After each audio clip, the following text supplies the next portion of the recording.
Today we are reviewing The Walking Dead World Beyond, Episode 3, and of course breaking down some things you might have missed. In this episode we saw more behind some characters' backstories, and also, never mind just finding out more about the CRM, but we were in the CRM. Let's get straight into it. Of course, before we do begin, make sure you subscribe so that you're the first to hear about The Walking Dead and the first to see my videos. And of course, make sure you join the official Discord for the channel. The link's in the description and in the pinned comment.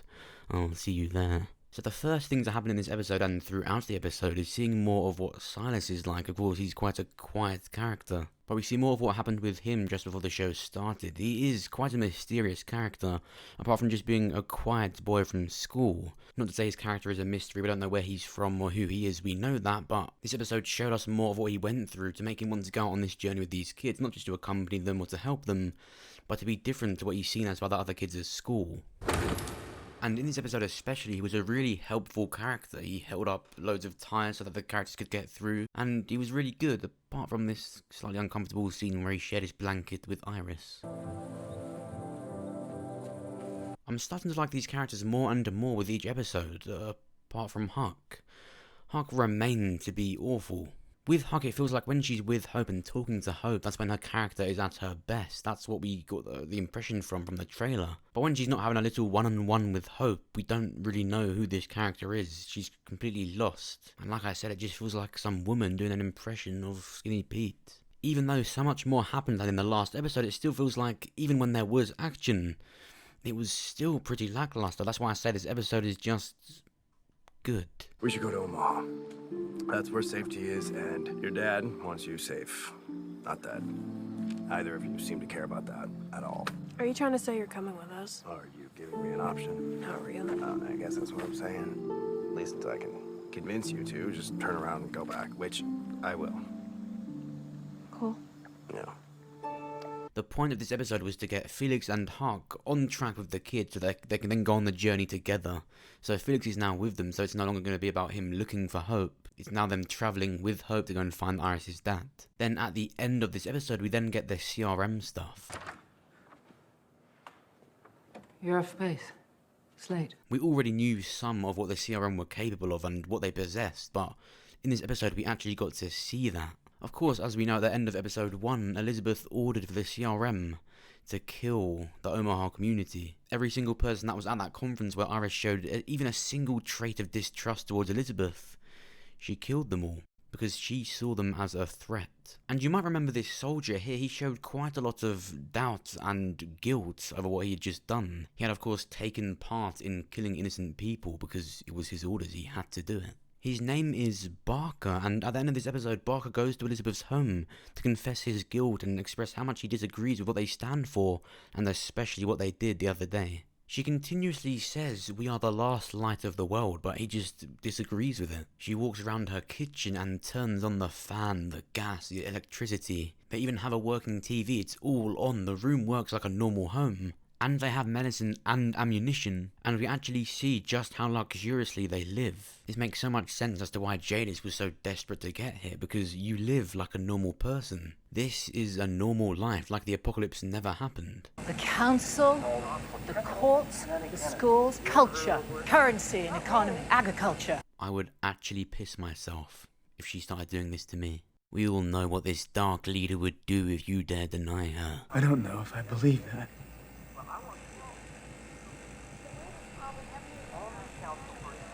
Oh fuck. Sit down, Barker. I'll get you some soup. No, and then they have soup, you know, you can sort many things out with soup. They just go, oh fuck. I mean, she's pretty peaceful. And yes, as Elizabeth looks out her window, we see this is a city. Now combining this with the Rick Grimes movie teaser trailer, I still believe this is Philadelphia. Elizabeth also says it's a city of 200,000 people. So this is likely the main city, the main place that the CRM stay.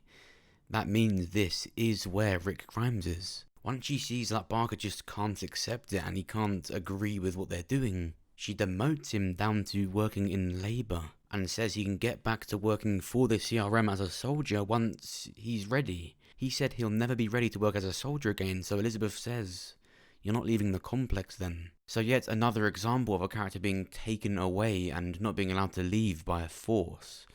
Yet another example of what happened to Rick Grimes, but with Rick, likely even worse. Then she sits back down and gets sad. She starts crying, but she's just done something you would have thought she would have no problem doing. So this actually suggests one of two things. One, she isn't the leader of the CRM, there's a higher up that's making her do this that is far more evil, or she is the final leader, but she's just forcing herself because she truly believes that they are the last lights of the world. Now, she mentioned in episode 1 that there's different generals and sergeants and different levels of promotion, but that doesn't really confirm whether she's the highest up or not, and even then, she said there was a law system, a council, there's far more than her for sure, but it's never been made clear until now that there's any kind of higher up or other leader of the CRM than Elizabeth. Now, the fact she's crying out and just feels bad about what she did to Barker, and of course at the town in Omaha, it's extremely likely that she is just a puppet. When Elizabeth gave Iris the map of New York, she said she would go to jail if they found out. Now, she was lying when she said all of that, but the law still applies to her. So much has changed, I bet, for the story in the long term, but even just short term. The helicopter, for example, has changed from Rick Grimes' final episode. The voice on the walkie-talkie is 100% not even an assigned character. But it's clear there is a higher up, other than Elizabeth, making all these rules, and it's so much darker than Elizabeth herself. I warned you there'd be consequences if you tried something.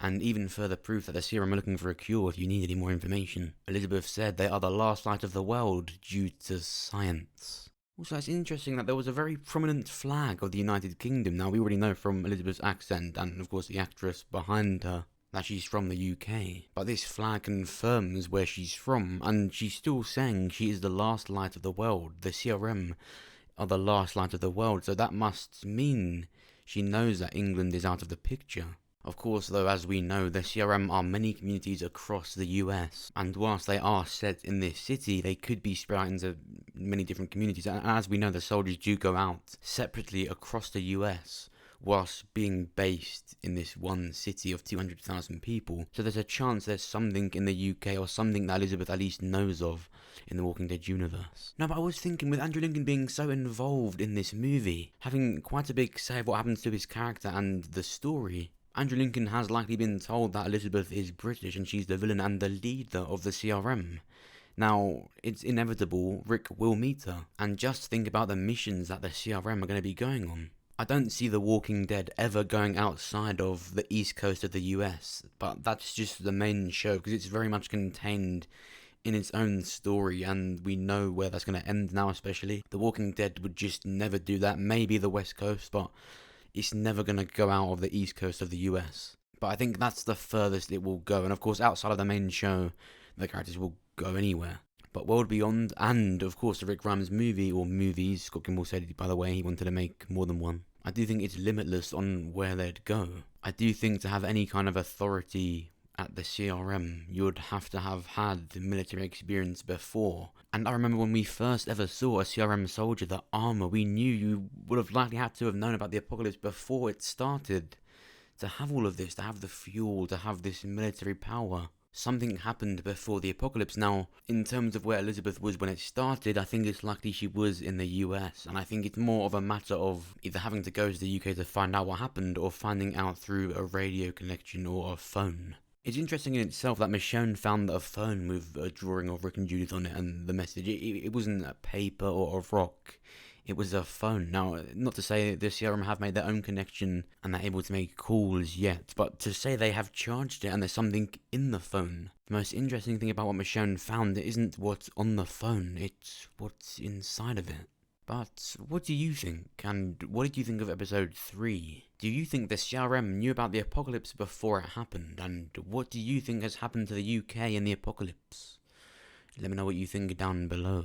If you enjoyed this video, then make sure you press the like button. You'll be helping me out and get this video seen by more people. If you did enjoy it, then make sure to check out my most recent ones. Check out this one, where we finally solve who drew on this phone in Michonne's final episode. The answer was revealed in the first episode of World Beyond. And of course, make sure you subscribe so that you're the first to hear about The Walking Dead and the first to see my videos. Thanks for watching. I'll see you soon.